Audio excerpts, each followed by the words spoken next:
Welcome to our series of BinSense installation videos. In this video, we'll take you through the process of getting a new customer set up step by step for our lineup of BinSense products. To set up a BinSense Plus site with automatic grain conditioning, you'll first need to get the site set up on the BinSense dashboard and add BinSense devices to the site. To start, log on to the web dashboard with your dealer account and click the Create Site button.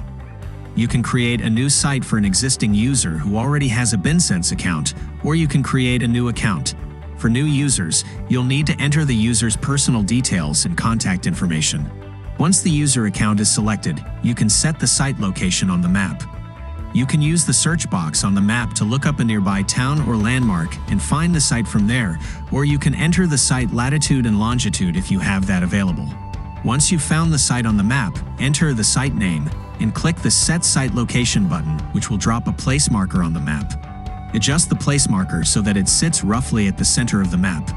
The next step of the process is to add the bins and BinSense equipment to the site. For each monitoring device that gets added, you need to enter the unit's serial number. The first device to add for a BinSense Plus system is the Automation Hub.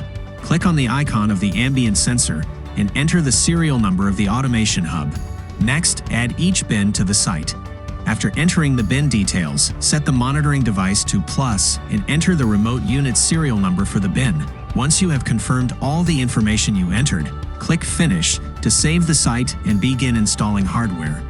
You will be redirected to the Site Reports page where you can view the status of hardware reporting. Now you're ready to go to the site and start installing BinSense devices.